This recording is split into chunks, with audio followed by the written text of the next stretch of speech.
Selamat datang di Sapa Indonesia Malam, Saudara. Amerika Serikat dan Iran terus saling unjuk kekuatan di Selat Hormuz. AS menyebut Hormuz bakal segera dibuka. Negosiasi dengan Iran sedang berlangsung. Namun Iran membantah ada perundingan apapun. Apakah penggunaan kekuatan militer Amerika Serikat untuk menekan Iran ke meja perundingan akan berhasil atau justru menghasilkan perlawanan yang lebih sengit? Sapa Indonesia Malam juga menyoroti Badan Pusat Statistik BPS yang mencatat pertumbuhan ekonomi Indonesia pada kuartal kedua tahun 2026 tumbuh sebesar 5,29% secara tahunan. Apa faktor yang membuat pertumbuhan ekonomi tetap stabil? Dan apakah data ini sudah menggambarkan realitas kondisi ekonomi sehari-hari masyarakat?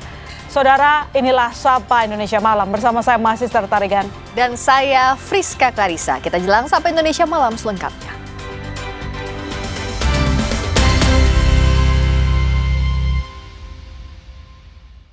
Kita ke informasi pertama. Subdit Resmob, Direktorat Reserse Kriminal Umum Polda Metro Jaya, berhasil menangkap komplotan pelaku pencurian kendaraan bermotor bersenjata api di wilayah Tambora, Jakarta Barat. Para pelaku dilumpuhkan dengan timah panas lantaran melawan saat ditangkap.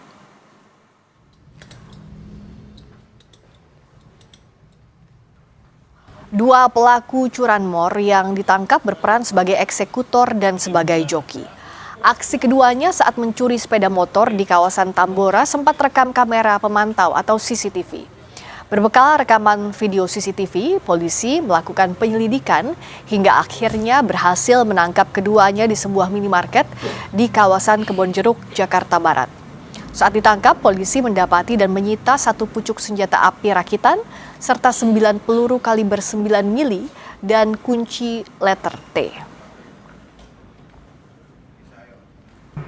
Pada saat kami amankan di wilayah Kebonjeruk di salah satu minimarket, kami amankan 2 orang yang berinisial RJ dan H. RJ sendiri berperilaku sebagai eksekutor dan H sebagai joki. Saat ditangkap dari badan pelaku kami amankan satu pucuk senjata api yakni berjenis revolver, 8 butir amunisi berkaliber 9 mili, 1 letter T berikut 6 mata kunci, dan 1 buah handphone yang dipakai oleh pelaku. Saudara, polisi menangkap terduga pelaku mutilasi pria yang jasadnya ditemukan di dalam karung di Pancoran Mas, Depok, Jawa Barat. Terduga pelaku merupakan teman korban yang dikenal lewat media sosial. Tak sampai 1 kali 24 jam dari penemuan jasad korban mutilasi di Pancoran Mas, Depok, Polda Metro Jaya langsung menangkap terduga pelaku. Pelaku ditangkap saat melarikan diri di wilayah Panimbang, Pandeglang, Banten. Polisi juga menyita barang bukti berupa sepeda motor dan ponsel milik korban yang dijual oleh pelaku. Saat ini pelaku telah dibawa ke Polda Metro Jaya dan tengah diperiksa intensif untuk mengungkap motif dari aksi keji yang dilakukan pelaku. Pada tanggal 24 itu ada laporan kehilangan orang. Bantuan pencarian orang yang kemudian kami telusuri atas nama inisial K. Kemudian kami mendalami saksi-saksi, mengumpulkan bukti-bukti dan ditemukan fakta bahwasannya inisial K terakhir kali sedang bersama dengan inisial S yang kami curigai merupakan pelaku pembunuhan tersebut. Untuk hubungan antara pelaku dengan korban itu hanya sebatas kenal sama kenal.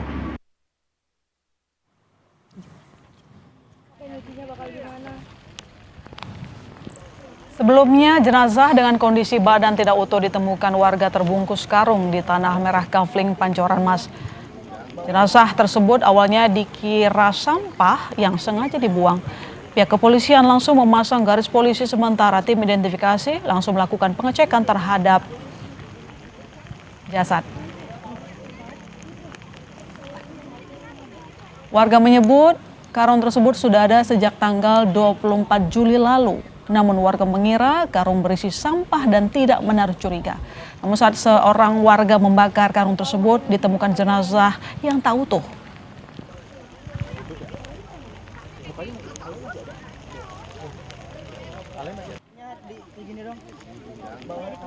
Sorotan berikutnya, gedung yang tengah dalam tahap renovasi di Jalan Cikini Raya, Menteng, Jakarta Pusat, Rabu siang terbakar. Api yang berkobar cukup hebat nyaris menyambar gedung sekolah yang berada tak jauh dari lokasi kebakaran. Banyaknya bahan. Selain menu ayam diduga berbau tidak sedap, pihak sekolah juga menunjukkan pernah ada temuan ulat di beberapa kali kiriman makanan. Orang tua mengaku kecewa terhadap kondisi MBG yang diterima, sebab anaknya kerap mengeluhkan makanan yang berjamur dan berbau. Pihak sekolah menolak MBG tak layak makan karena khawatir bisa menyebabkan gangguan pencernaan dan kesehatan siswa. Meski menolak distribusi MBG yang sedang bermasalah, pihak sekolah tegaskan tetap mendukung program makan bergizi gratis dan berharap pemerintah segera mengevaluasi kualitas makanan serta pihak SPPG.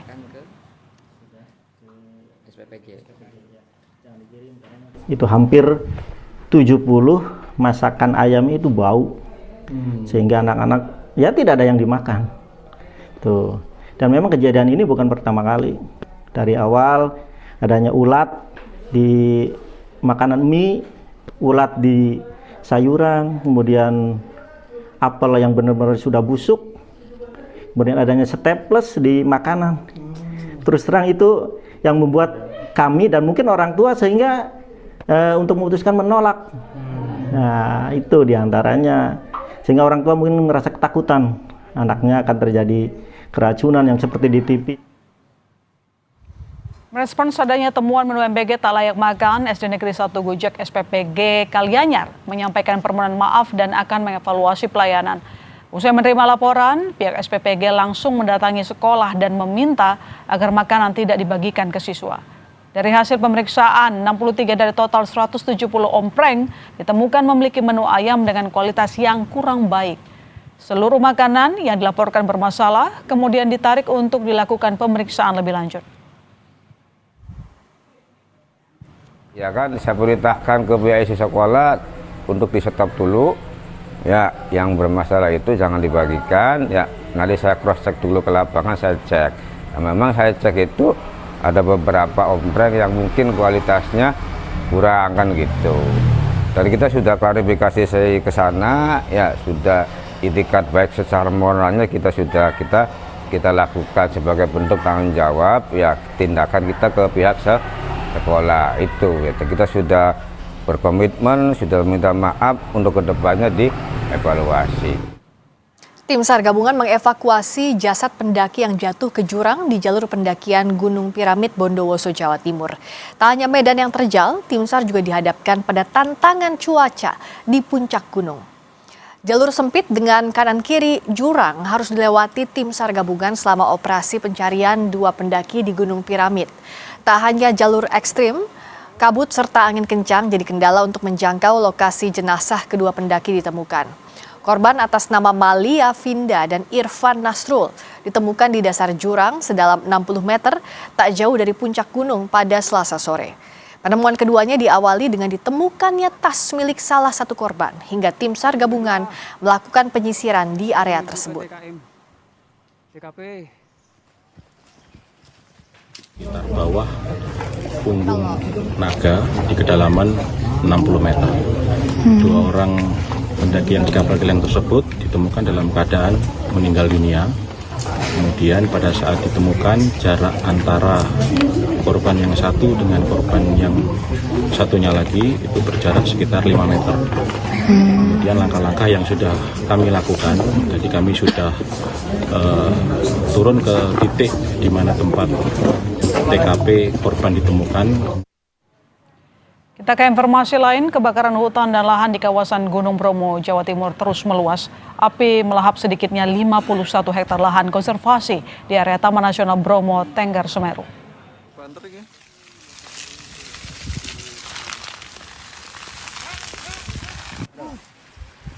Saat ini mayoritas lahan yang terbakar merupakan padang savana yang masuk wilayah desa Sariwani, Kecamatan Sukapura, Kabupaten Probolinggo. Sementara titik api di Watu Gede dan Pusun Jantur atau perbatasan Malang Lumajang sudah padam. Tim gabungan dari Taman Nasional Bromo Tenggar Semeru, Badan Nasional Penanggulangan Bencana Daerah TNI Polri hingga relawan terus bekerja keras memadamkan api. Medan terjal dan angin yang berhembus sangat kencang menjadi kendala yang harus dihadapi petugas gabungan. Selain itu, sumber daya air untuk mendukung kinerja tim pemadam kebakaran jaraknya cukup jauh.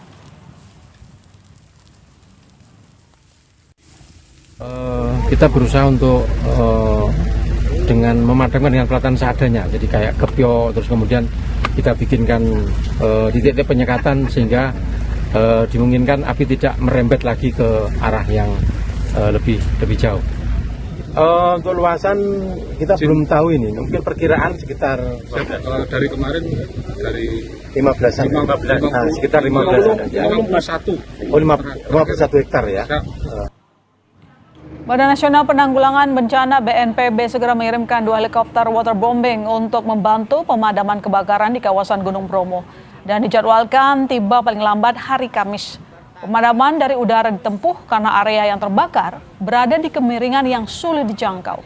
Namun menurut Kepala BPNB Legend Suharyanto, asesmen akan dilakukan di lokasi untuk mengetahui apakah 2 unit helikopter cukup untuk memadamkan api.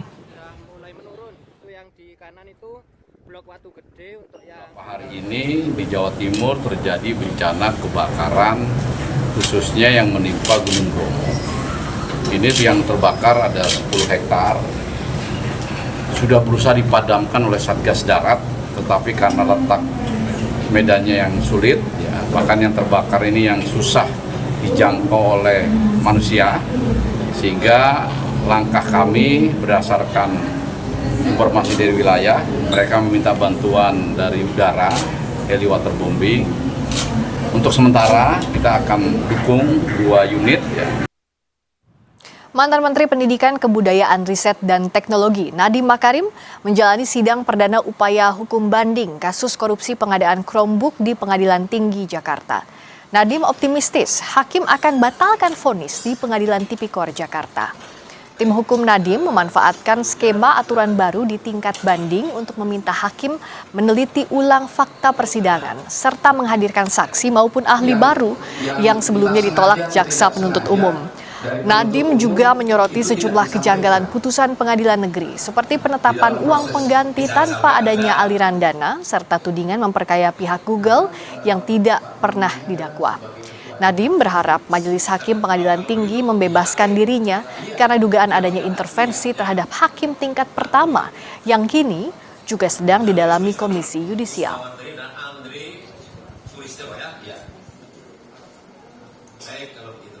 ketiga hakim itu bertindak sangat bijak dan juga independen karena hari ini diperbolehkan kami membawa 5 saksi.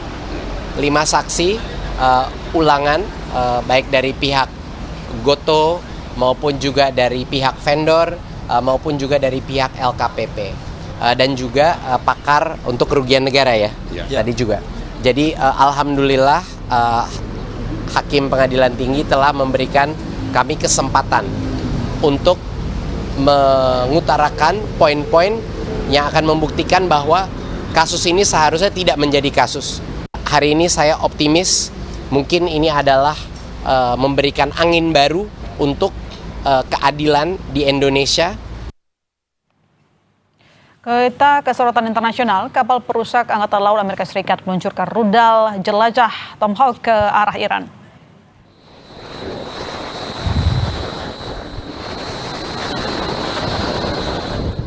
Rekaman tersebut diperoleh dari Komando Pusat Amerika Serikat CENTCOM dan diambil di atas kapal USS Michael Murphy di lokasi yang tidak disebutkan.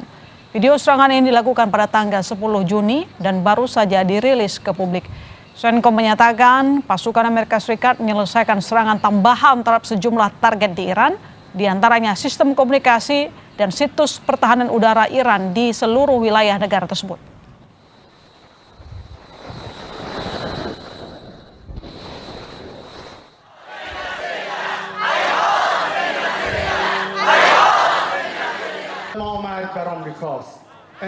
Warga Iran berpawai melintasi Teheran pada hari Selasa waktu setempat dengan membawa pesan dukungan bagi kepemimpinan negara di tengah kembali memanasnya ketegangan dengan Amerika Serikat.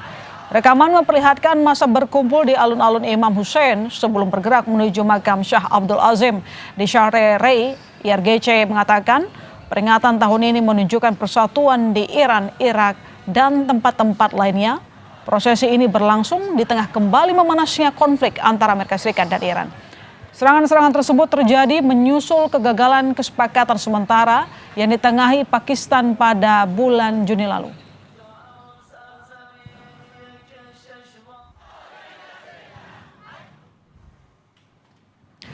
Presiden Amerika Serikat menyebut Selat Hormuz bakal dibuka besok atau 5 Agustus waktu setempat. Menurut Trump, pembicaraan dengan Iran soal pembukaan Hormuz sedang berlangsung dan bakal cepat selesai. Namun di sisi lain, pihak Iran berulang kali membantah ada negosiasi dengan Washington. We're talking about the strait, the opening of the strait, having it open literally by tomorrow, completely open. And that's phase one. And phase two is we then will talk about the nuclear capacity, the nuclear, as we've been mentioning. Basically, it's, I think most say, the denuclearization of Iran has to happen. And that'll be the second phase. But the first phase is the opening of the straits. The second phase will be the denuclearization, and that'll take a little while. But we're very strong on it. They cannot have a nuclear weapon. Iran cannot have a nuclear weapon. Gubernur Jawa Barat Deddy Mulyadi kembali menggelar sayembara bagi warga Jawa Barat yang melaporkan warung jual minuman keras ilegal dan obat keras tramadol. Sesaat lagi di Sapa Indonesia Malam.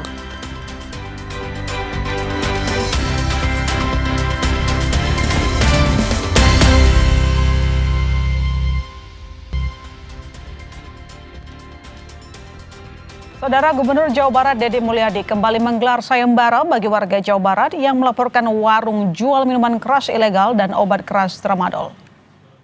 Sekarang ini banyak orang yang jualan tramadol dan warung-warung minuman keras. Dalam video Instagram pribadi, Gubernur Jawa Barat Deddy Mulyadi kembali menggelar sayembara bagi warga Jawa Barat yang melaporkan warung jual minuman keras ilegal dan tramadol. Deddy Mulyadi menjelaskan pemberantasan tramadol dan miras bukan hal yang sulit, sebab pihak kepolisian punya komitmen. Deddy menjanjikan hadiah bagi yang memposting di media sosial soal keberadaan warung miras dan tramadol. Dan warung-warung minuman keras ilegal. Udah gini aja deh, tramadol tuh hal yang mudah. Di setiap desa dan kelurahan ada Babinsa, ada Babin Kaptimas, ada Polsek, ada Polres, dan Pak Kapolda sudah berkomitmen yang sangat kuat agar itu diberantas. Kabupaten Bandung kan Polresnya sudah bisa ngumpulin hampir 1 juta butir. Nah nanti tinggal diikuti oleh Polres-Polres yang lain. Jamret, begal. Sebelumnya Gubernur Jawa Barat Deddy Mulyadi juga pernah menggelar sayembara berhadiah bagi warga yang berhasil menangkap pelaku kejahatan begal, copet atau jamret. Hal ini menyusul maraknya pemberitaan aksi begal kendaraan bermotor. Deddy menjanjikan hadiah 5 hingga 50 juta rupiah bagi warga yang menangkap pelaku.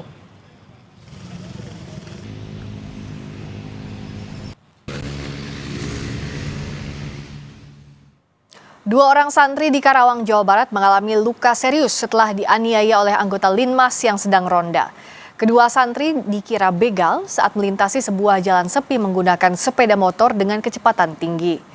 Kedua santri ini diduga terpisah dari rombongan santri lain saat pulang usai menghadiri acara di wilayah Rengas Dengklok. Saat mengendarai motor dengan kecepatan tinggi melintasi penjagaan anggota Linmas, santri ini sempat diteriaki begal dan dilempar kayu hingga terjatuh. Tugas Linmas juga menyiram santri dengan air panas hingga korban mengalami luka di beberapa bagian tubuh. Maju terus. Dari Polresta Karawang membenarkan terkait adanya peristiwa tersebut dan kami saat ini sudah menerima laporan dari masyarakat dan ditangani oleh Satres PPA dan PPO Polresta Karawang. Tahapan saat ini untuk kasus tersebut sedang dalam proses penyelidikan oleh petugas Satres PPA dan PPO Polresta Karawang. Saudara, akibat kemarau panjang, Sungai Gabus di Blora, Jawa Tengah mengering hingga dasar sungai terlihat retak dan mengeras. Padahal sungai tersebut merupakan sumber utama mengairi lahan pertanian warga seluas 300 hektar. Kemarau panjang membuat bendung Sungai Gabus di Kabupaten Blora, Jawa Tengah mengering. Sungai yang berfungsi sebagai irigasi pertanian ini tampak retak-retak dan mengeras. Kabid Sumber Daya Air Dinas Pekerjaan Umum dan Perumahan Rakyat Kabupaten Blora mengatakan Sungai Gabus berfungsi mengairi lahan pertanian seluas 300 hektar. Dengan kondisi saat ini, Sungai Gabus sudah tidak lagi mampu mengairi lahan pertanian. Saat ini, sebagian lahan pertanian dibiarkan tandus karena tidak ada suplai air.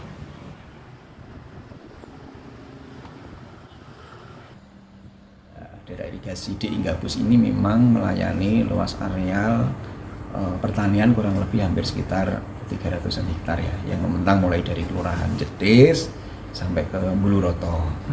Kalau dampaknya, kalau kekeringan seperti ini memang akhirnya ya di musim yang ketiga ini pemenuhan untuk kebutuhan air irigasi yang memang tidak bisa terpenuhi dan terlayani dengan baik. Kekeringan yang melanda Grobogan, Jawa Tengah telah memasuki minggu ketiga. Palang Merah Indonesia menyalurkan bantuan air bersih ke ribuan kepala keluarga. El Nino membuat ribuan kepala keluarga di Grobogan mengalami krisis air bersih. Hampir seluruh sumber air dan sumur warga kering. PMI Grobogan menyalurkan bantuan air bersih sebanyak 220.000 liter air sejak 10 Juli lalu. Namun desa-desa terdampak krisis air yang meminta bantuan air bersih ke PMI terpaksa harus menunggu antrean hingga berhari-hari. Hal itu karena PMI hanya memiliki 2 armada truk untuk melakukan pendistribusian air bersih. Adapun target PMI untuk pendistribusian air bersih mencapai 1.200.000 liter untuk 35 desa di Grobogan.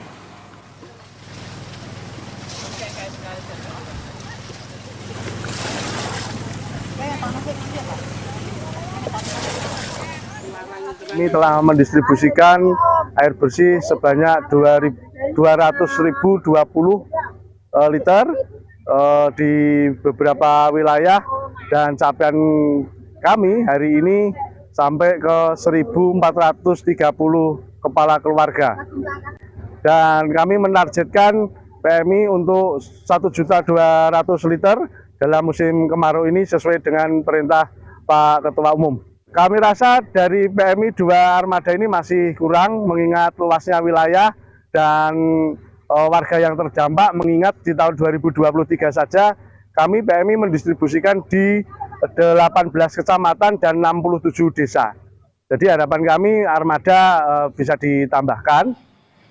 Sorotan berikutnya, sejumlah sopir truk di Manado keluhkan antrean panjang di SPBU untuk mendapatkan BBM. Mereka bahkan rela mengantre hingga 2 hari demi mendapatkan jatah solar bersubsidi.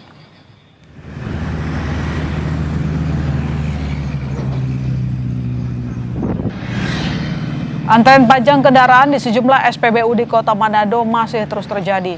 Sejumlah sopir mengeluhkan sulitnya mendapat bahan bakar minyak jenis solar bersubsidi di sejumlah SPBU di Kota Manado. Bahkan, sopir rela antre sejak 2 hari lalu demi kebagian jatah solar di SPBU. Akibat lamanya antrean ini, sopir mengaku pekerjaan mereka terganggu. Selain itu, pendapatan mereka juga turun karena proses pengantaran yang normalnya bisa sebanyak 2 hingga 3 kali dalam 1 hari. Dengan adanya antrean, mereka hanya bisa mengantar barang sebanyak 1 kali. Kemarin nggak antri.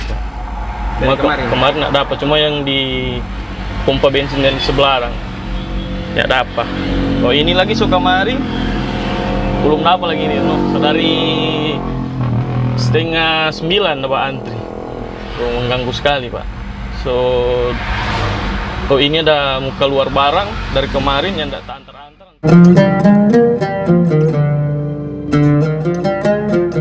Allahu Akbar, Allahu Akbar, Allahu Akbar,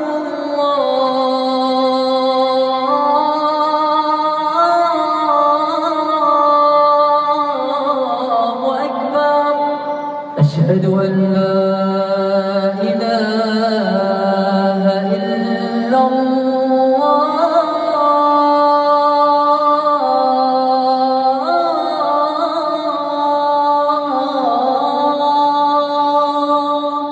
أشهد أن لا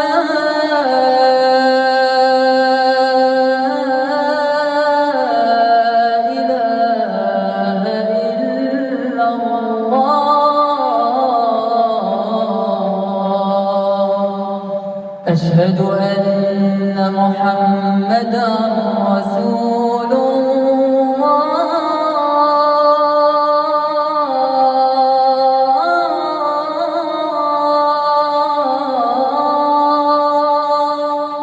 أشهد أن محمدا رسول الله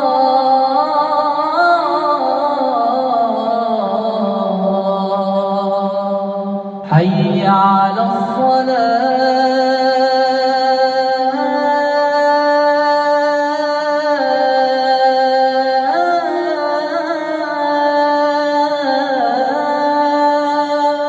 حي على الصلاة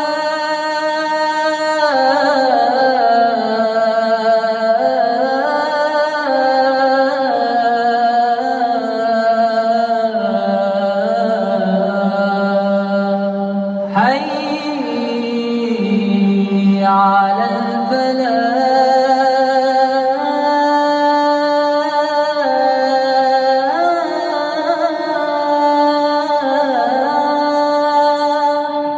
حي على الفلاح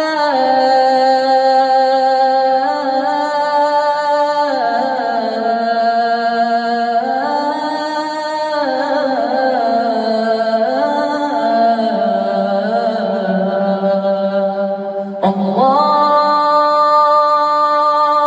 أكبر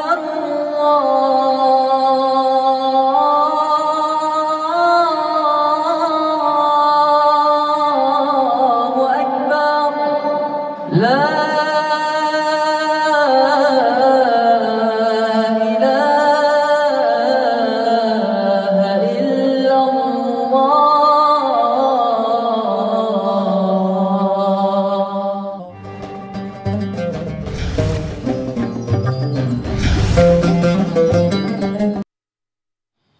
Selamat menunaikan ibadah sholat maghrib khususnya bagi Anda yang berada di wilayah Jakarta dan sekitarnya. Sapa Indonesia Malam kembali dengan informasi. Kapolri Jenderal Listio Sigit Prabowo merespons beredarnya isu surat Presiden soal penggantian jabatan Kepala Kepolisian Republik Indonesia Kapolri. Menanggapi rumor tersebut, Jenderal Listio Sigit menegaskan bahwa urusan pergantian pucuk pimpinan Polri sepenuhnya merupakan hak prerogatif Presiden. Sebagai prajurit, dirinya menyatakan siap melaksanakan apapun keputusan dari Presiden. Gimana Pak Sigit soal supres itu Pak yang beredar di sini Pak? Itu kan prerogatif Presiden. Jadi ya buat kita prajurit kan apapun dilaksanakan. Kita menunggu saja. Isu tersebut mengganggu kinerjanya? Oh, enggak. Enggak ya, sama sekali ya? Sangat tidak. Pak, tadi. Sementara itu, Kepala Badan Pengendalian Pembangunan dan Investasi Khusus, Aris Marsudianto, tidak membantah atau mengonfirmasi. Saat ditanya soal isu pergantian Kapolri, Jenderal Listio Sigit Prabowo. Namun, menurut Aris, rotasi jabatan adalah hal biasa dalam tata kelola pemerintahan dan tinggal menunggu waktunya. Ia meminta masyarakat menunggu keputusan Presiden Prabowo Subianto dan tidak berspekulasi lebih jauh. Allah, tunggu tanggal waktunya. Tapi bener nggak sih Pak, udah diserahkan? Jabatan di dunia pasti akan diganti. Tidak ada yang tidak diganti kan begitu. Tinggal waktunya tergantung Pak Presiden. Sudah dikirim ke DPR belum Pak surpresnya? Udahlah, tunggu aja ya. Udah Pak, udah dikirim Pak. Sementara itu, Ketua Komisi 3 DPR RI Habibur Rahman menegaskan tidak ada surat Presiden tentang pergantian Kapolri yang dikirimkan ke DPR. Pihaknya mengimbau masyarakat agar tidak terpengaruh oleh isu-isu yang tidak memiliki dasar hukum yang jelas. Tidak benar kalau dikatakan ada surat Presiden kepada DPR RI yang berisi tentang pergantian Kapolri. Kami menghimbau kepada masyarakat agar jangan terpengaruh dengan isu-isu yang tidak benar dan tidak ada dasarnya. Kami benar-benar telah mengecek kepada pimpinan DPR ya, yang juga pimpinan DPR sudah mengecek kepada pihak terkait di istana bahwa memang tidak ada pengiriman surat presiden terkait pergantian Kapolri tersebut. Jadi saya pikir ya spekulasi terkait surprise tersebut baiknya disudahi. Saudara, tim kuasa hukum ex-Jampitsus Febri Adriansyah mengajukan 2 gugatan pra-peradilan terkait proses penggeledahan, penetapan tersangka hingga penahanan Febri. Informasinya kami hadirkan usai jeda.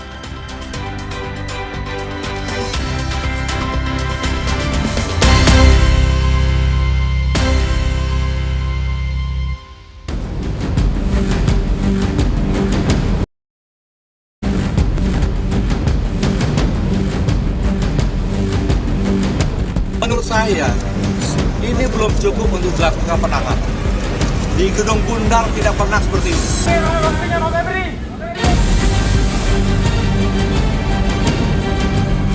Langkah-langkah tersebut bukanlah cara-cara atau langkah-langkah untuk menghindari proses hukum.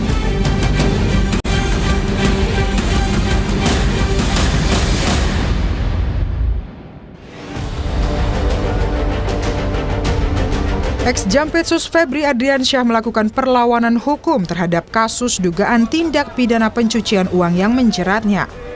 Melalui kuasa hukumnya, Febri mengajukan 2 permohonan pra-peradilan ke Pengadilan Negeri Jakarta Selatan.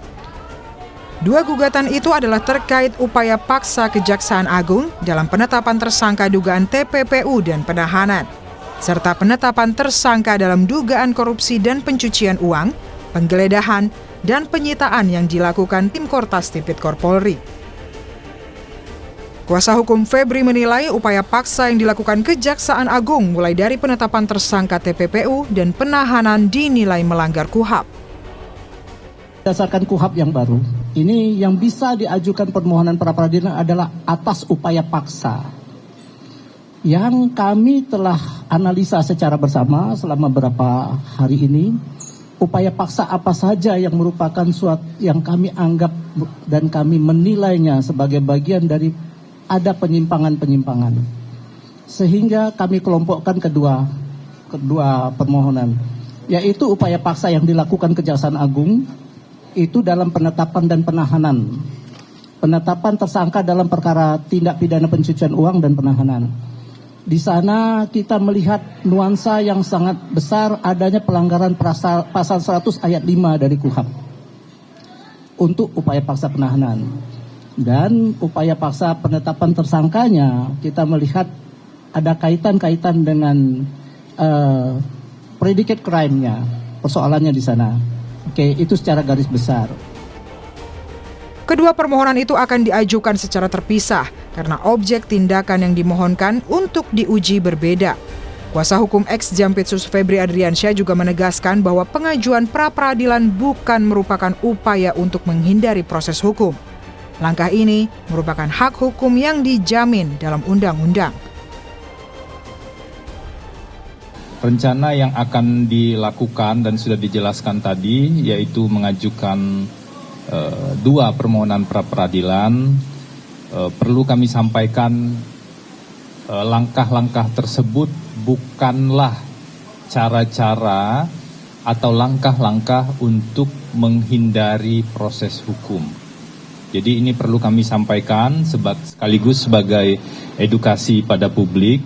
Langkah-langkah ini merupakan penggunaan hak yang dijamin oleh hukum, dijamin oleh undang-undang untuk memastikan dalam porsi kami sebagai penyeimbang untuk memastikan agar penegakan hukum itu berjalan sesuai dengan prinsip due process of law. Kejaksaan Agung merespon permohonan 2 pra-peradilan oleh ex-Jampitsus Febri Adriansyah. Melalui pesan singkat kepada Kompas TV, Kejaksaan Agung bilang itu adalah hak Febri sebagai tersangka. Dalam pesan tersebut, Kapus Penkum Anang Supriyatna menuliskan, kita tunggu saja, ini masih proses penyidikan. Terkait statement Pak FA, itu hak beliau, dan ada mekanisme pra-peradilan diatur dalam KUHAP. Pakar Hukum Universitas Mula Warman Herdiansyah Hamzah menyebut, pada kasus yang menjerat Febri Adriansyah ada sejumlah celah yang bisa dimanfaatkan oleh tim kuasa hukum. Salah satunya adalah penyerahan kasus yang terkesan hanya berkutat pada Kejaksaan Agung dan tim Kortas Tipikor Polri. Penyerahan kasus Febri dari tim Kortas Tipikor Polri ke Kejaksaan Agung dinilai sebagai upaya internalisasi antara kedua lembaga. Dan ini bisa dijadikan salah satu celah bagi tim kuasa hukum Febri untuk diajukan dalam pra-peradilan. Ya, justru celah itu yang kemudian coba untuk digunakan sebagai bagian dari hak dari setiap orang gitu ya, untuk mengajukan pra-peradilan.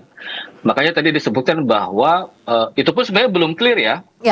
Saya kira Pak Magdir agak sedikit insinuatif karena problemnya adalah jadi memang sejak awal ada ketidakterbukaan dalam proses penegakan hukum dalam perkara Febri. Misalnya ketika kemudian sprindik baru dibuat pasca penyerahan, lagi-lagi soal penyerahan ya, dari Kortas Tipikor Polri kepada Kejaksaan Agung, sprindik yang kemudian dibaca oleh publik, termasuk dari pemberitaan teman-teman media, itu kan selalu menyebutkan perkara 434, 445, tetapi tidak diuraikan secara lebih detail sebagai bagian dari hak publik untuk memahami dan mengetahui bagaimana proses penegakan hukum agar on the track sebagaimana yang diharapkan, sebagaimana diharapkan oleh publik. Jadi kalau kemudian disebut bahwa proses penyerahan itu adalah hal yang lumrah, saya mengkhawatirkan jangan-jangan kita permisif dengan proses penegakan hukum dengan cara-cara yang sebenarnya ya tidak rasional. Kan itu yang sebenarnya diharapkan oleh publik. Makanya sedar awal kita selalu memberikan kritikan secara tajam bagaimana kemudian penyerahan ini dilakukan secara tidak wajar. Kuasa hukum ex Jampitsus Febri Adriansyah sebelumnya juga telah membongkar setidaknya ada 9 kejanggalan atau indikasi pelanggaran hukum acara yang bisa dijadikan bahan dalam pra-peradilan. Kuasa hukum menyebut ada praktik penggabungan 2 perkara yang dianggap tidak sinkron antara sprindik yang satu dan yang lainnya. Sampai saat ini ya, kami mengidentifikasi setidaknya ada 9 kejanggalan atau indikasi pelanggaran hukum acara dalam penanganan perkara dengan tersangka Pak FA yang ditangani oleh Kejaksaan Agung. Kami menemukan dari 3 sprindik tersebut ada praktik penggabungan 2 perkara tindak pidana dalam 1 sprindik. Jadi ada perkara tindak pidana korupsi dan TPPU. Padahal seharusnya tidak boleh seperti itu. Seharusnya sprindik tindak pidana korupsinya, kalau memang ada buktinya, itu sprindik yang terpisah. Pada Rabu siang, 2 gugatan pra-peradilan resmi didaftarkan ke Pengadilan Negeri Jakarta Selatan. Tim advokat meminta Pengadilan Negeri Jakarta Selatan menyatakan surat penetapan tersangka dan surat penahanan tanggal 24 Juli 2026 bersifat tidak sah. Selain itu, Kejaksaan Agung juga dituntut untuk segera membebaskan Febri Adriansyah dari tahanan dan menghentikan proses penyidikan perkara. Dalam perkara yang sama, ya, ini menunjukkan bahwa Polda Metro Jaya sudah menetapkan klaim sebagai tersangka pada 10 Juli 2006. Tapi Kejaksaan Agung mengulanginya ya pada 24 Juli 2006 menyangkut dugaan peristiwa yang sama. Ini membuka peluang satu orang dituntut 2 kali. Kemudian proses tergesa-gesa dan penandatangan oleh pejabat yang tidak berwenang. Sementara untuk pengembangan kasus ex Jampitsus Febri Adriansyah, penyidik Kejaksaan Agung melakukan pemeriksaan terhadap 4 orang saksi dan menggeledah sejumlah lokasi di Jakarta Selatan dan Depok, Jawa Barat. Rumah ini milik sejumlah orang yang diduga terkait jaring kasus TPPU. Adapun ke-4 orang yang diperiksa berinisial T, ER, DH, dan HH. Penyidik juga menggeledah kantor tersangka Don Rito dan rekan di Jakarta Selatan.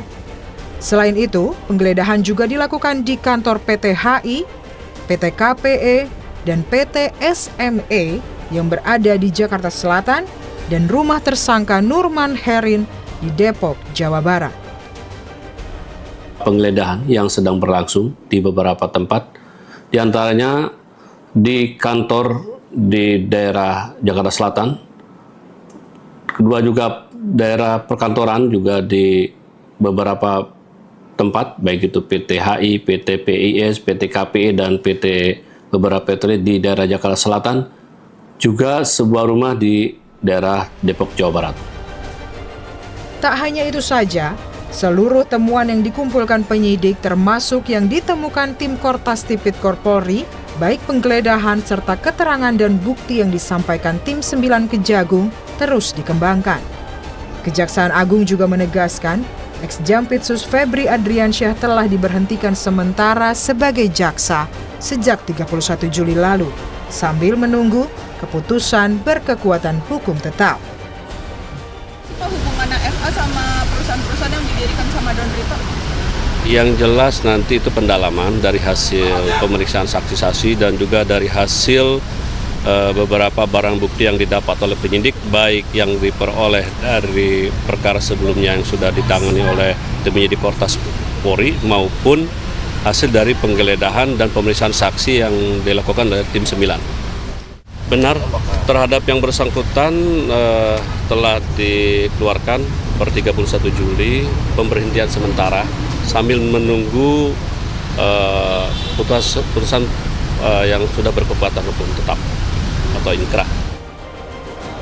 Langkah ganda pra-peradilan yang dilakukan ex-Jampitsus Febri Adriansyah menjadi pertaruhan krusial untuk menguji legalitas formal penetapan tersangka dan penyitaan aset oleh Kejaksaan Agung. Tim Liputan, Kompas TV. Iran membantah tegas sedang bernegosiasi dengan Amerika Serikat. Pernyataan Menlu Iran ini bertolak belakang dengan klaim Donald Trump.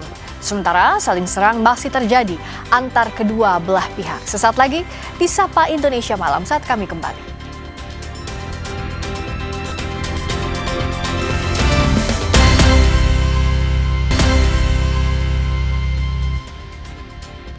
Masih di Sapa Indonesia Malam, kapal perusak Angkatan Laut Amerika Serikat meluncurkan rudal jelajah Tomahawk ke arah Iran.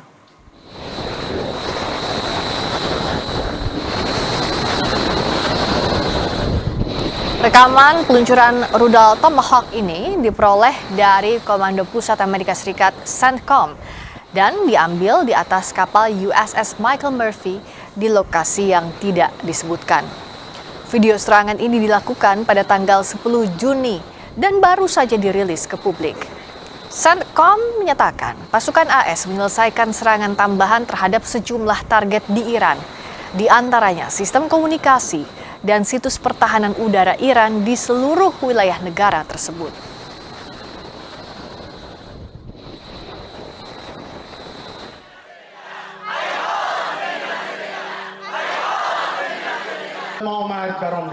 Warga Iran berpawai melintasi Teheran pada hari Selasa waktu setempat dengan membawa pesan dukungan bagi kepemimpinan negara di tengah kembali memanasnya ketegangan dengan Amerika Serikat. Rekaman memperlihatkan massa berkumpul di alun-alun Imam Hussein sebelum bergerak menuju makam Shah Abdul Lazim di Shar el-Ray. IRGC mengatakan peringatan tahun ini menunjukkan persatuan di Iran, Irak, dan tempat-tempat lain. Prosesi ini berlangsung di tengah kembali memanasnya konflik antara AS dan Iran. Serangan-serangan tersebut terjadi menyusul kegagalan kesepakatan sementara yang ditengahi Pakistan pada bulan Juni lalu.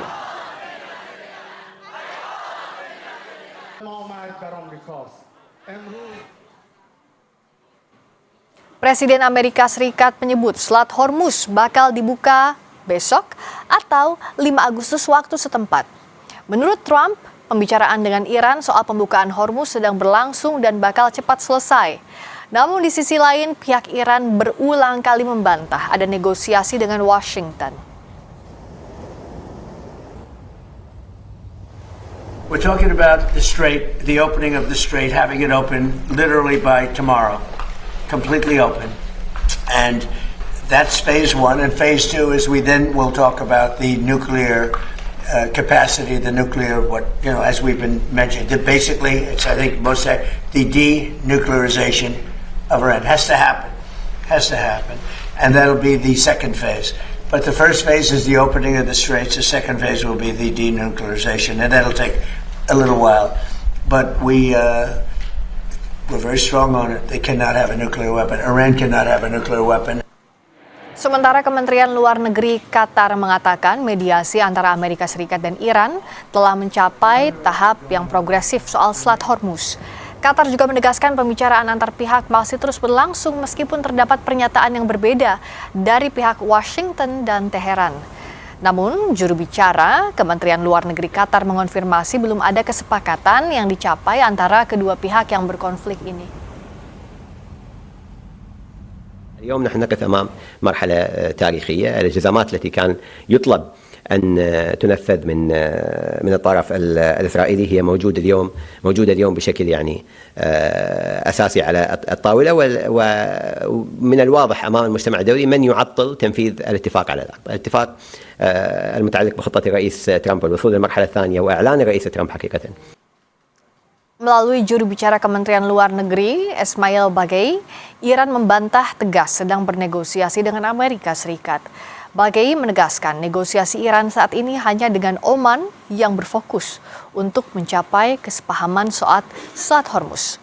Pernyataan Menlu Iran ini bertolak belakang dengan klaim Donald Trump yang bilang telah membatalkan serangan besar-besaran ke Iran karena ada negosiasi.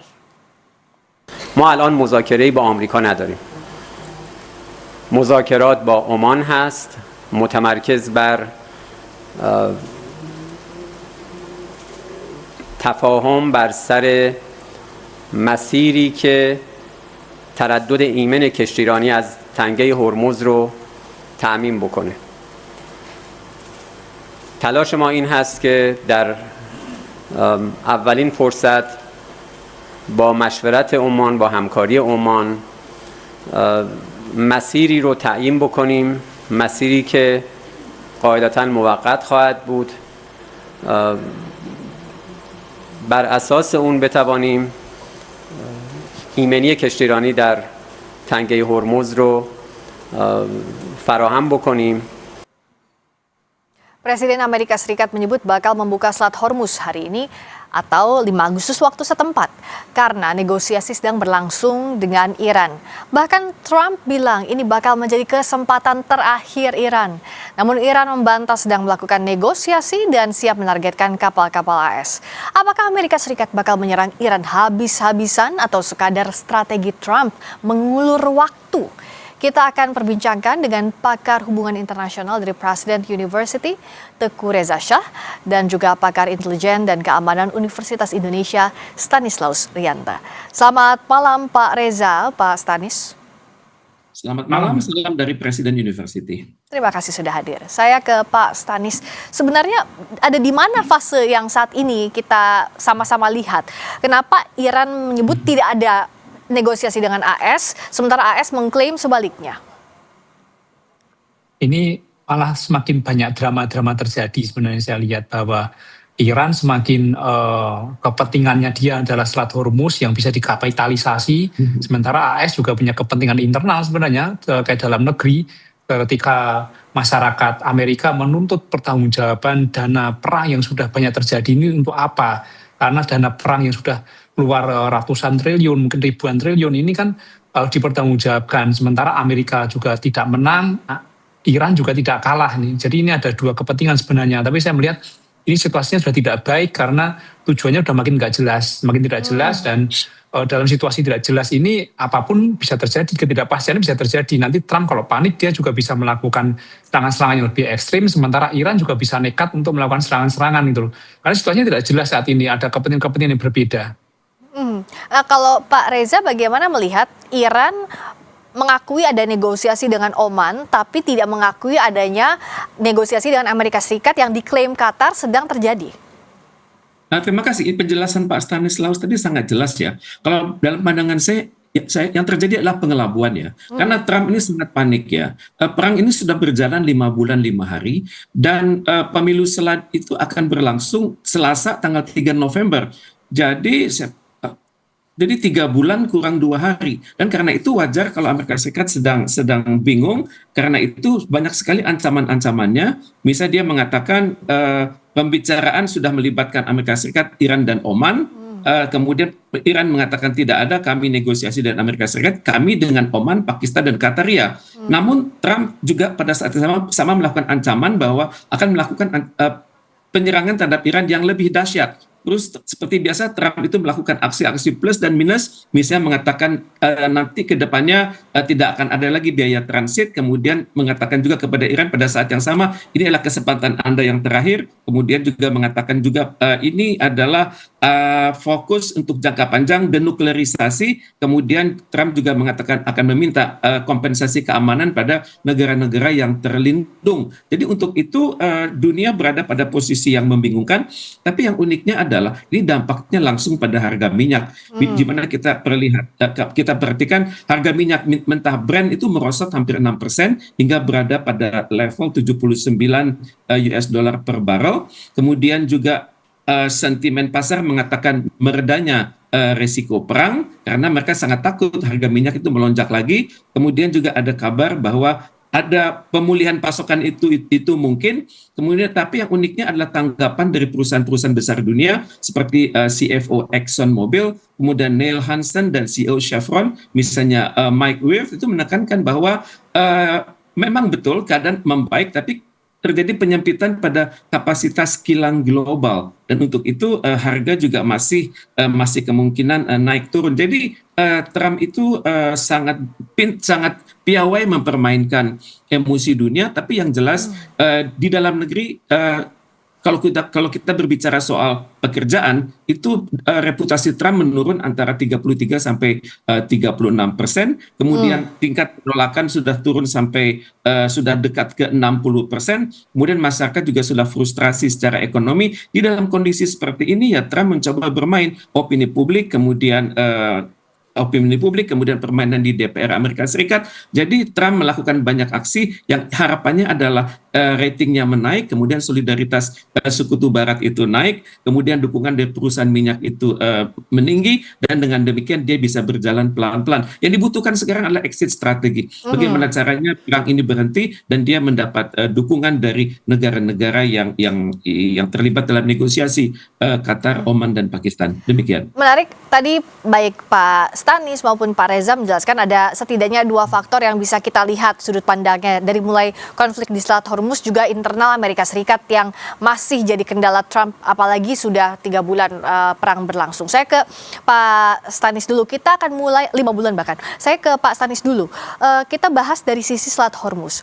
Dari sisi de facto maupun de jure, kalau de jure dalam kondisi perang ini ya sulitlah kita berbicara, tapi secara de facto sebenarnya untuk Selat Hormuz siapa yang paling kuat memegang keamanan di sana? Apakah faktor Iran lebih besar dan sekutunya, ataukah Amerika Serikat juga punya pengaruh besar di Hormuz? Ya faktanya Iran menguasai Selat Hormuz. Faktanya menguasai, dan Amerika memang tidak sampai masuk secara dalam ke Selat Hormuz. Dia di bawah, di dekat Oman, di bawah di sana. Jadi dia belum masuk ke Selat Hormuz. Dan Amerika akan berpikir berulang kali kalau dia masuk mengintervensi Selat Hormuz, karena Iran juga mempunyai drone laut, dia juga punya kapal cepat yang siap untuk melakukan serangan-serangan yang ini akan sangat merepotkan. Sementara kapal Indo-Amerika ini juga akan kesulitan ketika masuk ke Selat Hormuz karena ukurannya memang tidak cocok untuk masuk ke Selat Hormuz. Jadi secara de facto Iran menguasai Selat Hormuz, dan ini cukup menjadi senjata yang sangat ampuh. Jadi senjata yang ampuh bagi Iran itu bukan nuklir, bukan peluru kendali, tapi penguasaan Selat Hormuz yang terbukti senjata ini bisa membuat dunia menjadi kena tekanan cukup berat, terutama tekanan terkait energi. Dan yang kita ingat adalah ini Eropa mendekati musim dingin, dan Eropa itu ketergantungan terhadap pasokan gas dari Qatar itu cukup tinggi yang akan lewat Selat Hormuz. Jika Selat Hormuz nanti dikuasai oleh Iran dan pasokan gas ini tidak bisa melewati Selat Hormuz, maka Eropa akan mengalami krisis energi. Ini yang mengkhawatirkan. Kalau dari Pak Reza, soal Amerika Serikat yang menunda serangan, apakah memang sesuai dengan apa yang Trump katakan? Meskipun kita tahu apa yang disampaikan Trump seringkali berbeda dari faktanya dalam hal Iran. Memang secara wilayah pengaruh Iran. Dan untuk itu Iran sedang sangat percaya diri karena dia sudah merontokkan banyak sekali instalasi Amerika Serikat. Seperti radar, air defense, kemudian operational infrastructure. Demikian. Nah, kalau Pak Reza melihatnya, apakah ini Amerika Serikat menunda serangan terhadap Iran karena tekanan Trump yang bilang bahwa kami akan menyiapkan serangan yang lebih besar, atau faktanya sebaliknya Pak Reza, justru reload senjatanya, reload amunisi, reload logistiknya butuh waktu lebih lama untuk Amerika Serikat dalam kondisi seperti ini, ada tekanan juga dari internalnya. Tepat sekali.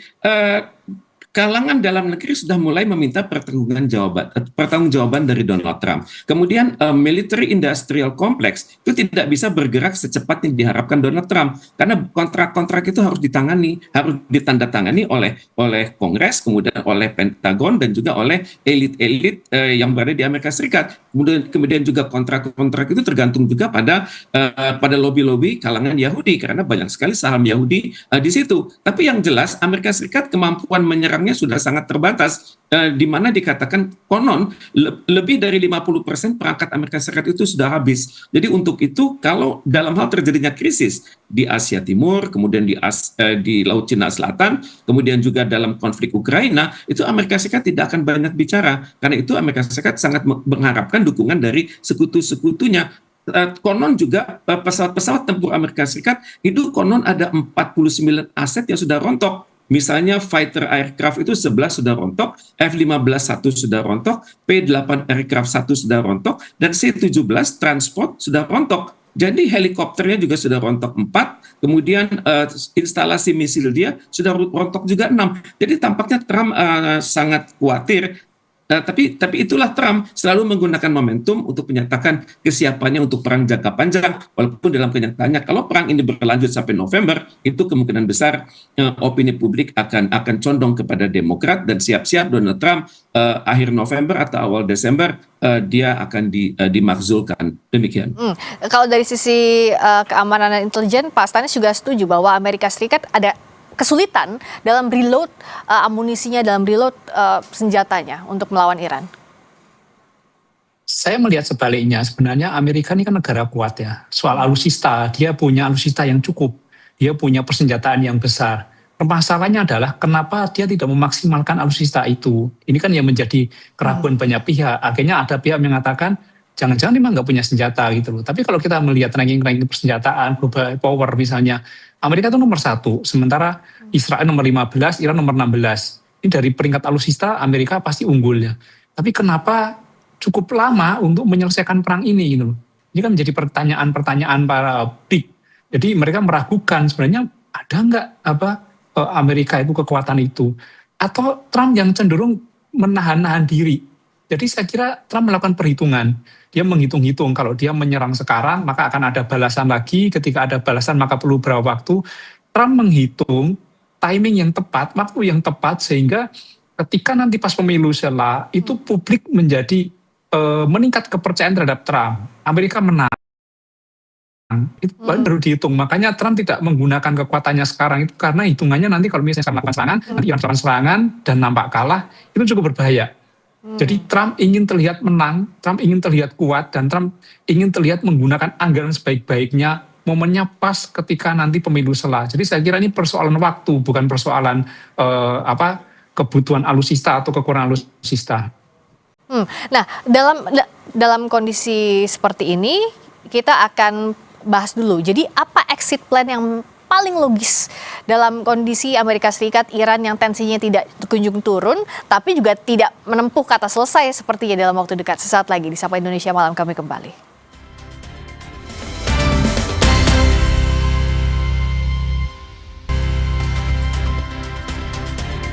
Kembali di Sapa Indonesia Malam, kami masih bersama dengan pakar hubungan internasional dari President University, Teguh Reza Shah, dan pakar intelijen keamanan Universitas Indonesia, Stanislaus Rianta.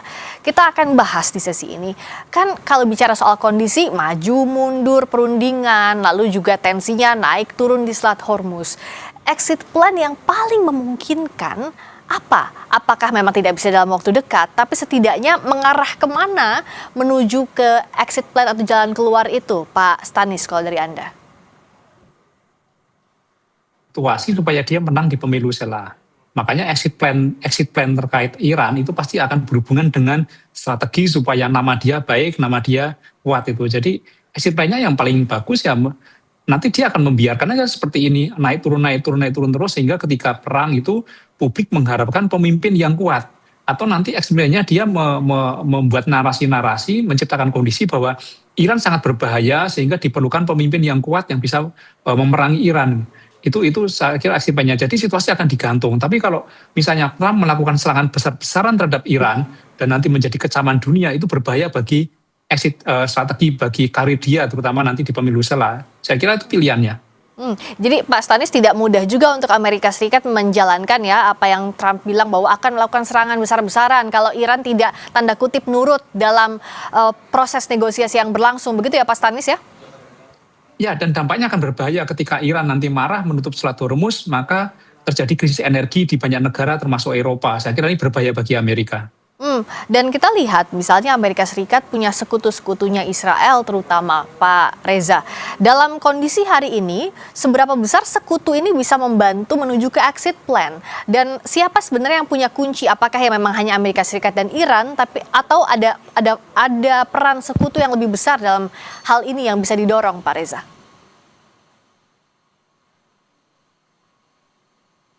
Pak Reza, silakan.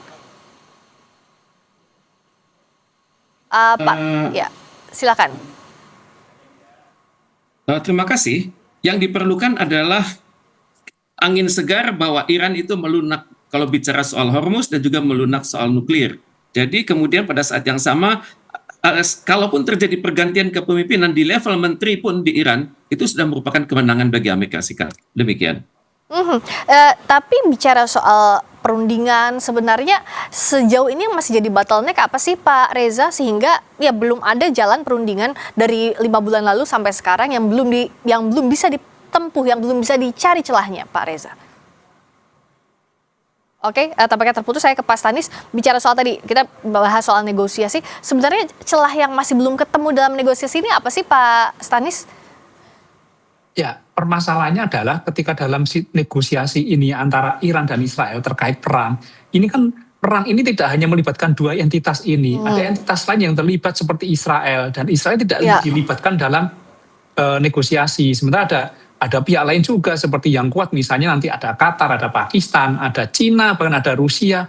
Kalau mereka tidak dilibatkan, mereka terus akan mengganggu. Bahkan kita lihat kemarin Israel memprovokasi. Jadi saya kira kalau mau benar-benar damai, maka libatkan semua pihak yang terlibat ini dalam suatu perundingan. Ketika perundingan hanya Iran atau Amerika, maka perundingan itu akan hanya jadi drama-drama saja.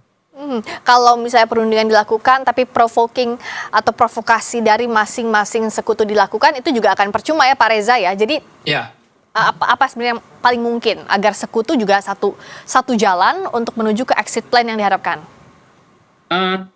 Benar sekali kata Pak Stanis, kuncinya adalah negara-negara lain juga, negara Teluk, kemudian juga Rusia dan Cina. Cukup statement dari Cina dan Rusia yang mengatakan Trump sudah menunjukkan kenegarawanannya dan juga kerja keras dari Donald Trump lewat berbagai negosiasi itu akhirnya akan berujung pada suasana yang lebih baik, walaupun dalam kenyataannya Hormuz dan isu nuklir itu tetap dikendalikan oleh Iran. Ya, Amerika Serikat, Iran dan masing-masing alliance, masing-masing sekutunya harus satu jalan menuju ke jalan keluar ke konflik yang sampai sekarang tidak berkesudahan. Jangan sampai lebih panjang lagi dari 5 bulan yang sudah berjalan. Terima kasih atas waktunya pakar hubungan internasional dari President University, Bapak Teguh Reza Shah. Terima kasih juga Pak Stanislaus Rianta, pakar intelijen dan keamanan Universitas Indonesia. Selamat malam. Terima kasih. Malam, Mbak. Berikutnya saudara, BPS mencatat ekonomi Indonesia di kuartal 2 tumbuh di atas 5% secara tahunan. BPS juga mengungkap data jumlah pengangguran di bulan Mei turun jika dibandingkan Februari lalu. Bagaimana membaca data ini dan dampaknya bagi masyarakat? Pembahasannya usai jeda bersama Maisisa Tarigan di Sapa Indonesia Malam.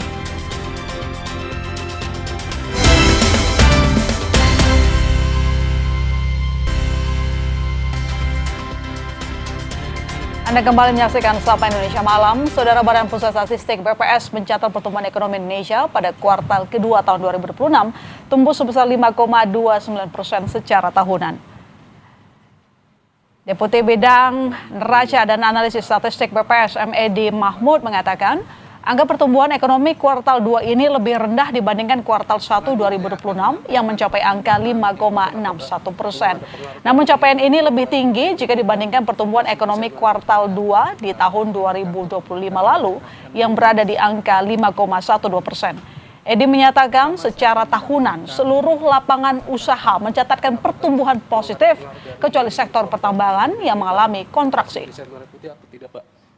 Yang ketiga mungkin yang terakhir. Pertumbuhan ekonomi Indonesia pada triwulan 2 tahun 2026 bila dibandingkan dengan triwulan 2 tahun 2025 atau secara year on year tumbuh sebesar 5,29%. Bila dibandingkan dengan triwulan 1 tahun 2026 atau secara Q to Q tumbuh sebesar 3,73%.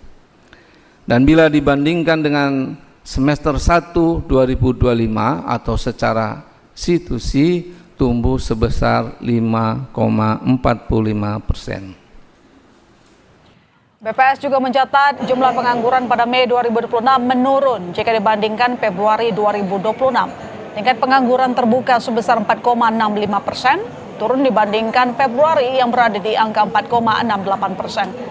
Pada Mei 2026, jumlah angkatan kerja mencapai 155,41 juta orang.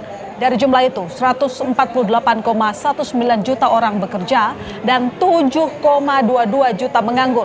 Dibanding Februari 2026, jumlah penduduk bekerja bertambah 522 ribu orang.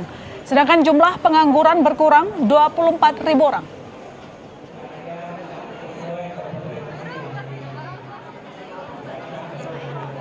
Kemudian dari angkatan kerja tersebut sebanyak 148,19 juta orang diantaranya bekerja.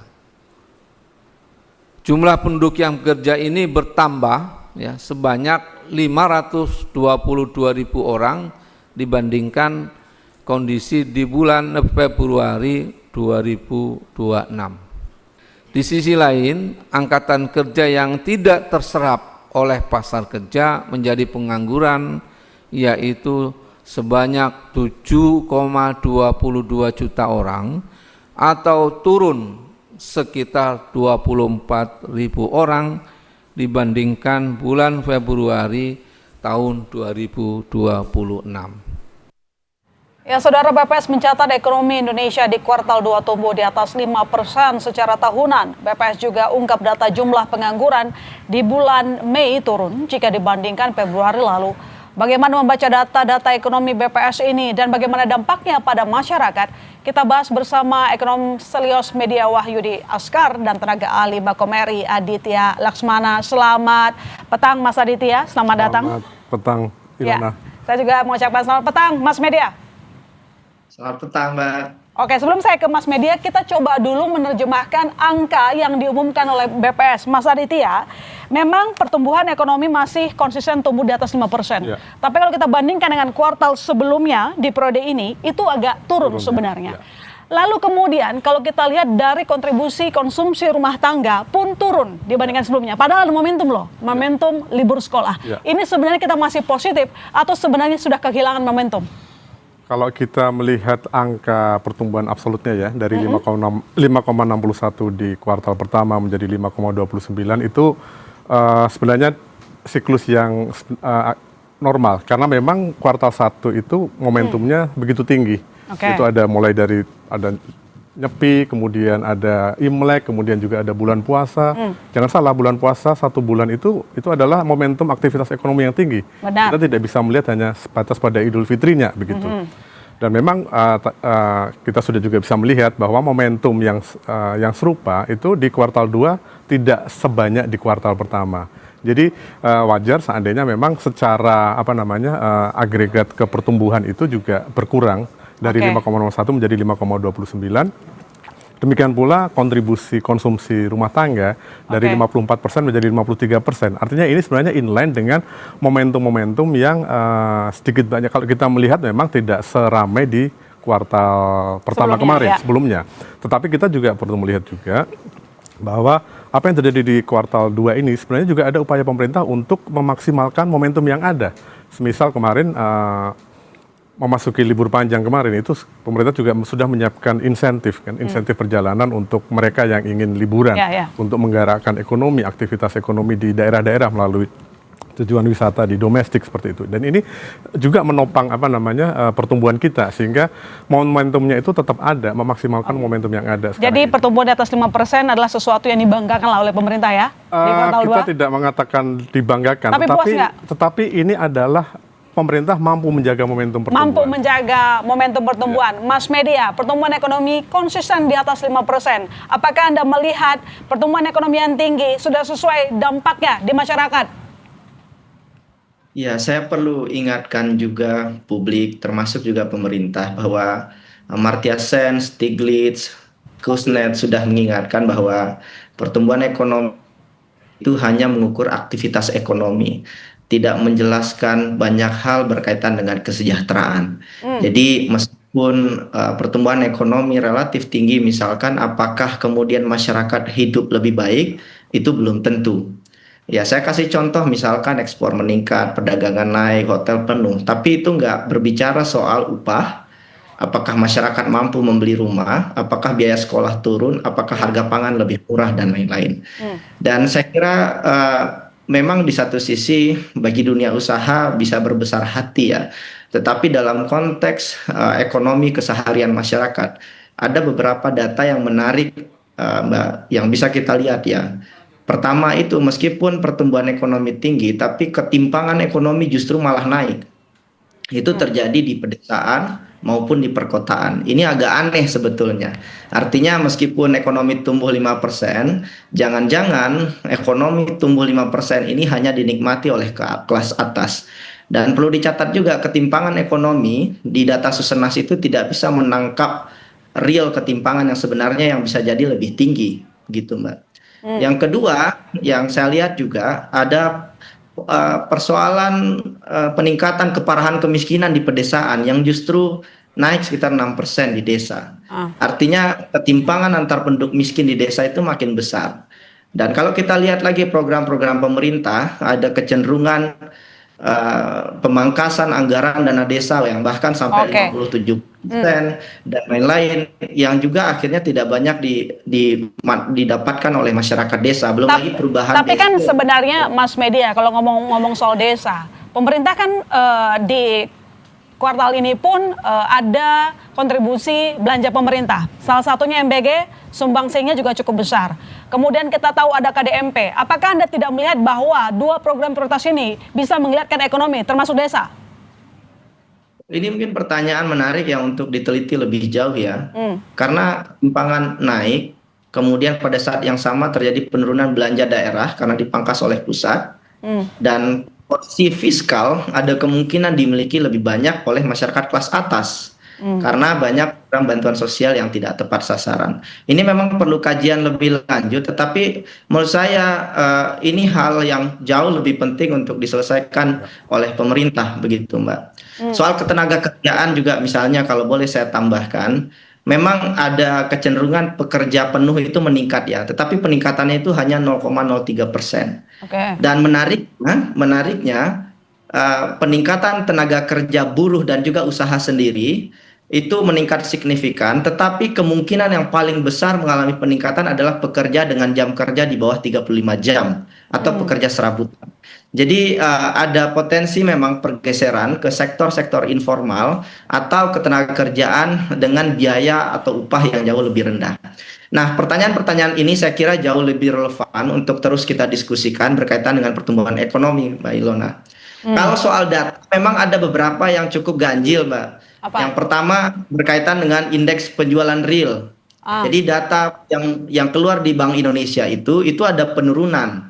Sedangkan yang dirilis BPS hari ini itu sektor perdagangan justru tumbuh 6,39%. Jadi bagaimana mungkin penjualan retail turun, tapi sektor perdagangan tumbuh tinggi? Itu pertama, itu agak aneh. Kemudian industri pengolahan, PMI kita itu triwulan kedua 2026 itu turun Mbak di bawah 50. Artinya sektor manufaktur itu kontraksi. Tapi bagaimana mungkin data yang dirilis hari ini itu sektor industri pengolahan itu naik 5,32%. Oke. Nah, pertanyaan ini saya kira juga menarik untuk dijawab. Jangan-jangan contoh misalkan ada transaksi tertentu yang bernilai besar tapi bukan konsumsi masyarakat. Ya, contohnya mobil niaga ya untuk kebutuhan KDMP misalkan. Itu dan beberapa hal yang lainnya yang mungkin perlu dijelaskan oleh BPS begitu. Oke, baik, coba Mas Aditya dijelaskan disharmonisasi data di pengelolaan perdagangan ini tidak linear kalau dikatakan oleh Mas Media tadi. Kalau kita melihat ya, memang di sekarang ini kita kalau melihat PMI indeks manufaktur kita sudah naik ya, sudah memasuki zona ekspansi, sudah masuk ke 50 meskipun masih tipis 50,2. Memang sebelumnya di 46. Artinya memang sudah mulai ada shifting ke arah pergerakan ke ekspansi di sektor manufaktur begitu. Artinya, dan ini kita juga melihat bahwa sebenarnya dengan 53% konsumsi domestik yang tercermin dari data BPS itu, kita melihat bahwa semua arah kebijakan pemerintah itu sudah sejalan dengan upaya untuk menjaga daya beli, mempertahankan daya beli, kemudian juga upaya-upaya yang dilakukan secara terintegrasi dari sejak awal tahun melalui program-program prioritas yang terjadi akselerasi pembiayaan itu. Di situ jadi ini sekaligus juga saya ingin merespons dari Mas Media. Terima kasih untuk catatan kritisnya. Memang selama ini terjadi perdebatan antara data dan kenyataan yang dirasakan oleh masyarakat begitu. Kita mesti menyadari juga bahwa konsepsi benar yang disampaikan tadi. Pemerintah mengakui bahwa memang seringkali data yang positif belum tentu positif di masyarakat. Artinya begini, data itu valid. Valid, oke. Yang dilakukan oleh BPS sebagai menjalankan amanat undang-undang statistik, kemudian sebagai lembaga yang satu-satunya lembaga yang ditunjuk oleh pemerintah untuk melakukan pencatatan, dan ini juga di banyak negara melakukan yang sama. Dan kita memang menyadari bahwa output dari pencatatan itu adalah tadi disampaikan oleh Mas Media, potret aktivitas kegiatan ekonomi secara keseluruhan. Data BPS tidak mencerminkan pengalaman masing-masing individu. Pengalaman individu saya tidak tercermin dengan BPS karena memang BPS itu sehingga ini sebuah tantangan yang pemerintah sendiri juga mengakui. Kalau kita melihat sebenarnya dari arah atau narasi-narasi pemerintah, katakanlah dengan KMP, kemudian juga sekolah rakyat, dengan MBG segala macam, itu berangkat dari pengakuan pemerintah bahwa ada persoalan. Ada persoalan real yang tidak tercapture oleh statistik seperti yang disampaikan oleh Mas Media tadi. Misalnya persoalan di pendapatan masyarakat. Pendapatan masyarakat, pemerintah dengan melalui MBG, kita bicara secara konsepsi kebijakan ya, bahwa diimplementasi harus perlu ada pembenahan tata kelola, itu lain persoalan. Dengan konsepsi kebijakan MBG misalnya, pemerintah membantu dengan setidak-tidaknya pengeluaran rumah tangga itu bisa berkurang karena pengeluaran untuk makan siang anak-anak itu disiapkan oleh pemerintah.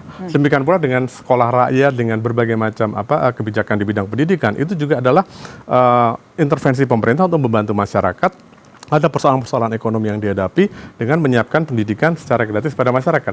Jadi kita juga mesti melihat ke hulu bahwa ke hulunya bahwa semua program pemerintah itu berangkat dari persoalan yang saat ini masih belum bisa terselesaikan. Sehingga kembali lagi kalau saya merespons Mas Media, pemerintah menyadari bahwa statistik itu tidak mencerminkan gambaran real di masyarakat. Itu sebagai tantangan yang sekarang ini. Kalau tadi Mas Aditya mengatakan bahwa pemerintah melakukan segala upaya untuk menjaga daya beli masyarakat, ada fenomena yang cukup menarik, yaitu matang dan juga mantap. Makan tabungan, makan utang. Nanti dijawab oleh saudara, tetap di Sapa Indonesia Malam.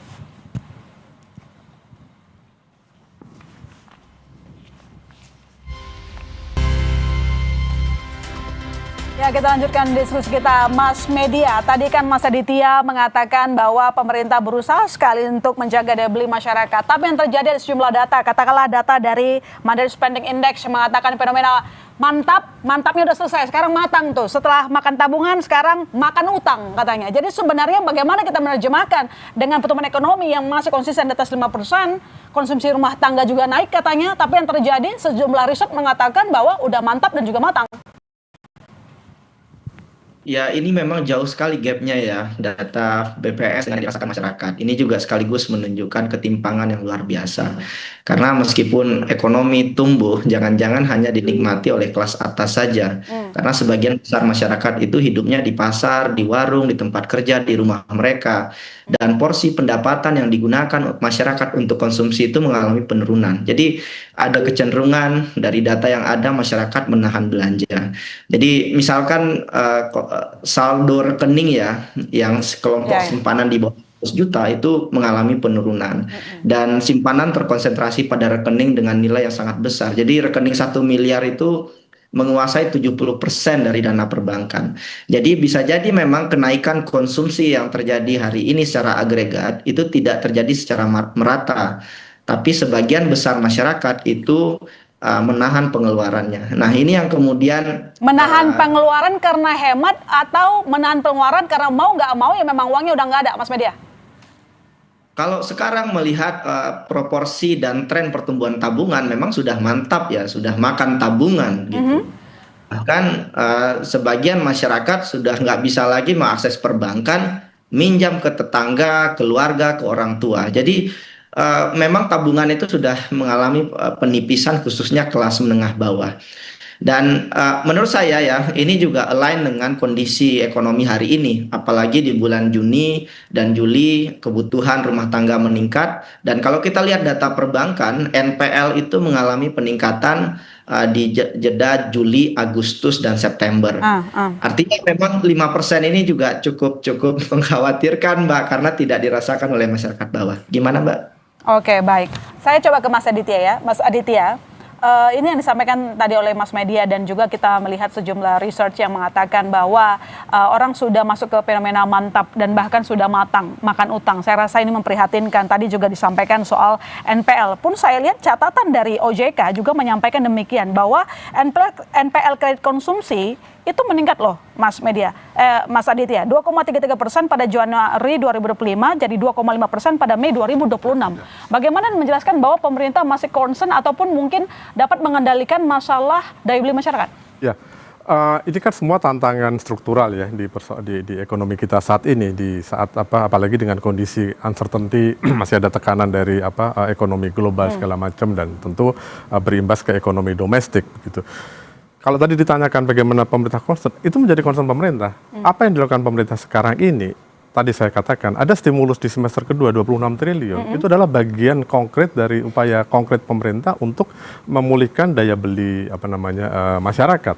Kemudian kalau kita lihat catatan BPS kemarin itu ada di inflasi, terjadi deflasi di bulan Juli. Artinya itu karena ada peningkatan pasokan sehingga inflasi kita pun membaik di agregatnya begitu. Jadi sehingga itu sebenarnya cerminan bahwa pemerintah melihat persoalan yang tadi fenomena mantap, fenomena matang segala macam.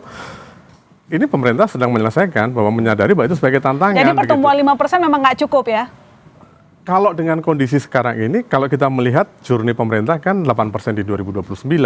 Tetapi tentu dengan kondisi kita juga menyadari dengan tekanan global, dengan kondisi ekonomi yang saat lingkungan geopolitik yang masih belum menentu sekarang ini, dengan 5,29 ini sebenarnya sudah cukup bagus. Kita juga harus melihatnya dalam konteks global ya. Bagaimana kita melihat di antara G20, G20, Indonesia tertinggi di kuartal kedua sekarang ini di Amerika, dibandingkan Amerika yang cuma 2,1 kalau nggak salah, kemudian juga China yang 4,3%.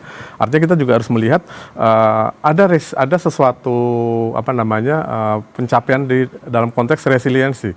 Ekonomi kita relatively lebih tahan, lebih agile di dalam lingkungan ekonomi saat ini dengan pertumbuhan yang 5,29% begitu. Terlepas bahwa secara domestik itu masih belum mampu untuk mengcapture tantangan yang ada, tentu karena memang kondisinya seperti ini. Dan itulah yang dilakukan oleh pemerintah sekarang ini.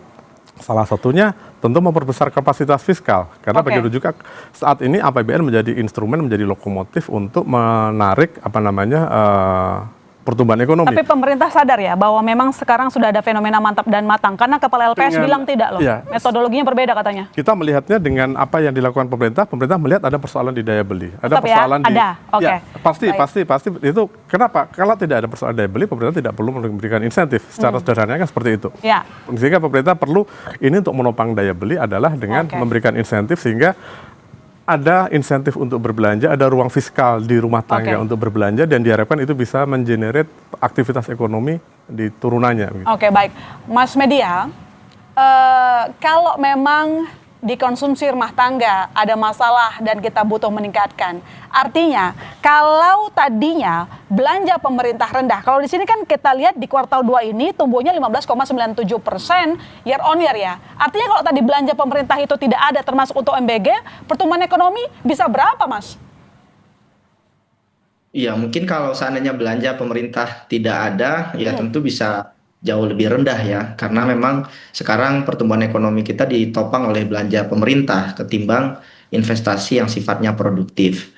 Dan ini juga sebetulnya setali tiga uang, Mbak, karena saya juga melihat setiap nilai rupiah yang dikeluarkan oleh pemerintah untuk belanja bantuan sosial itu saya melihat tidak terkonversi menjadi peningkatan produktivitas atau aktivitas ekonomi yang kuat begitu. Terlebih lagi tadi karena Pak Aditya menyinggung soal insentif ya, sebetulnya insentif untuk bantuan sosial secara jumlah itu tidak mengalami peningkatan yang signifikan jumlah penerimanya selama beberapa bulan terakhir. Ini juga yang menjelaskan banyak uang yang akhirnya tidak berputar di bawah, terutama di level individu masyarakat desa. Nah, problem yang lain juga saya kira ini juga relevan untuk terus didiskusikan. Indikator kemiskinan yang dilakukan oleh BPS itu sudah terlalu usang dan tidak lagi relevan dengan kondisi hari ini. Implikasinya adalah kemiskinan jadi sangat kecil sekali, Pak. Dan ketika kemiskinan dianggap kecil sekali, jumlah bantuan sosial kita, perlindungan sosial kita juga otomatis menjadi sangat kecil. Dan itu juga yang menjadi jawaban kenapa perlinsos kita itu sangat kecil dibandingkan negara-negara lain di Asia. Padahal saya kira kalau seandainya perlinsos kita jauh lebih besar, ini bukan MBG ya, itu akan jauh lebih kuat dampaknya pada pertumbuhan ekonomi yang lebih inklusif. Dan inklusivitas ini saya kira harus menjadi catatan Mbak Ilona, karena memang kalau seandainya ekonomi tinggi, mungkin nggak PDB tinggi terus kemudian kemiskinan dan ketimpangan tinggi, sangat mungkin. Jadi sebetulnya tujuan kita harusnya hari ini adalah menilai apakah kue ekonomi ini benar-benar dinikmati oleh mayoritas masyarakat. Apakah hidup masyarakat lebih mudah, pendapatan lebih baik, masa depan lebih pasti. Karena kalau data yang saya olah ya dari data Decent Work Check itu pasca Undang-Undang Cipta Kerja justru makin banyak pekerja yang tidak punya jaminan pensiun, jaminan kematian, tidak punya jaminan kecelakaan kerja. Artinya kualitas kerja juga mengalami penurunan. Nah, ini yang tidak tercapture begitu Mbak dari apa yang kita ukur hari ini hanya dengan menggunakan PDB gitu Mbak. Baik, Mas Aditya, tapi dijawab singkat saja. Terakhir kepada Anda, tadi ada beberapa sejumlah mungkin soal metodologi pengumpulan data oleh BPS. Bagaimana nanti ke depan untuk memperbaikinya? Lalu kemudian tadi mungkin ini sangat penting sekali. Pekerja informal masih mayoritas, Mas. So ini harusnya jadi concern. Apa yang dilakukan pemerintah berikutnya? Singkat saja. Mengenai khusus yang terakhir mengenai pekerja informal. Kalau kita melihat sebenarnya dengan program pemerintah ini, sekali lagi terlepas bahwa ada pemerintah melakukan pembenahan tata kelola, itu mengarahnya ke sana, bagaimana pemerintah menarik masyarakat itu ke sektor formal.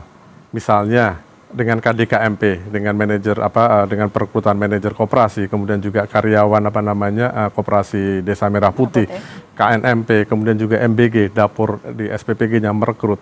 Kemudian juga dari hilirisasi segala macam yang realisasi investasi dengan estimasi perekrutan 1,4 juta tenaga kerja, itu kan sebenarnya menarik mereka ke sektor formal. Sehingga sekali lagi ini tantangan ekonomi memang tidak mudah dilakukan pemerintah dan tidak bisa tentu hasilnya tidak bisa dalam 1 semester, bahkan mungkin dalam 1 tahun anggaran. Ini kan adalah spektrum pemerintah, spektrum jangka panjang, bahkan multi years begitu ya, dengan hilirisasi, dengan segala program pemerintah tadi itu ya, kalau kita konteks ketenaga kerjaan, ini adalah upaya pemerintah untuk penciptaan lapangan kerja sekaligus menarik mereka yang mungkin ada di sektor informal menjadi sektor formal gitu. Ya, sebenarnya masih banyak yang ingin saya follow up Mas Aditya, tapi durasi kita terbatas. Nanti kita akan bahas lagi. Terima kasih Mas Media, terima kasih Mas Aditya telah bergabung di Sapa Indonesia. Terima kasih Mas Media.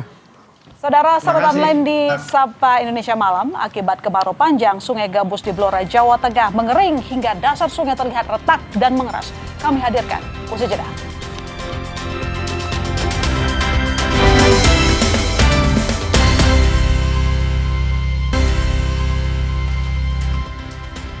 Kembali di Sapa Indonesia Malam, saudara, akibat kemarau panjang, Sungai Gabus di Blora, Jawa Tengah mengering hingga dasar sungai terlihat retak dan mengeras. Padahal sungai itu merupakan sumber utama mengairi lahan pertanian warga seluas 300 hektar. Kemarau panjang membuat bendung Sungai Gabus di Kabupaten Blora, Jawa Tengah mengering. Sungai yang berfungsi sebagai irigasi pertanian ini tampak retak-retak dan mengeras. Kabid Sumber Daya Air, Dinas Pekerjaan Umum dan Perumahan Rakyat Kabupaten Blora mengatakan Sungai Gabus berfungsi mengairi lahan pertanian seluas 300 hektar. Dengan kondisi saat ini, Sungai Gabus sudah tidak lagi mampu mengairi lahan pertanian. Saat ini, sebagian lahan pertanian dibiarkan tandus karena tidak ada suplai air.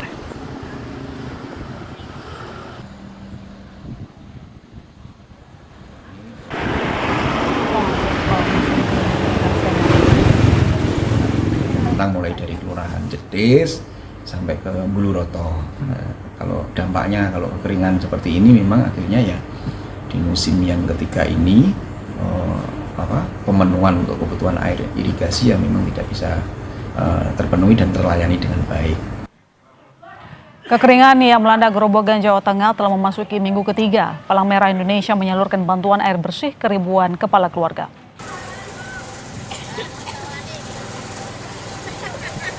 El Nino membuat ribuan kepala keluarga di Grobogan mengalami krisis air bersih. Hampir seluruh sumber air dan sumur warga kering. PMI Grobogan menyalurkan bantuan air bersih sebanyak 220.000 liter air sejak 10 Juli lalu. Namun, desa-desa terdampak krisis air yang meminta bantuan air bersih ke PMI terpaksa harus menunggu antrean hingga berhari-hari.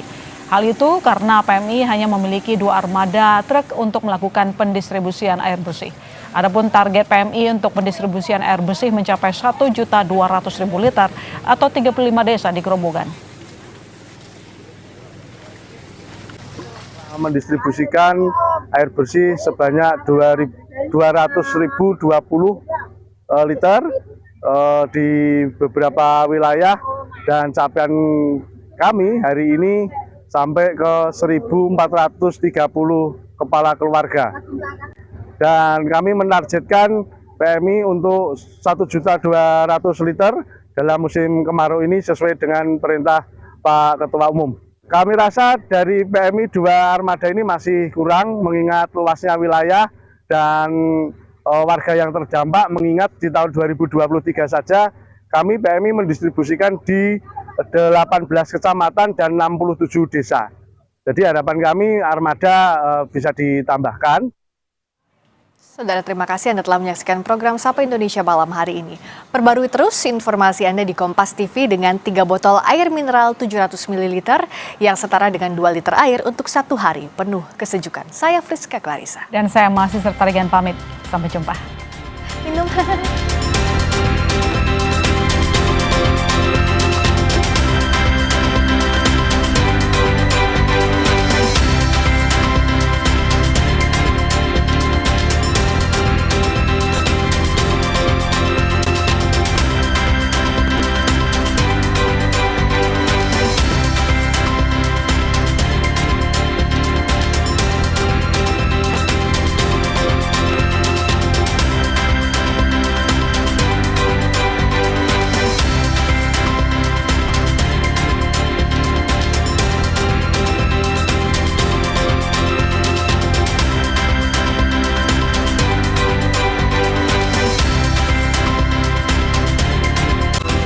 Terima kasih Anda telah menyaksikan Sapa Indonesia Malam.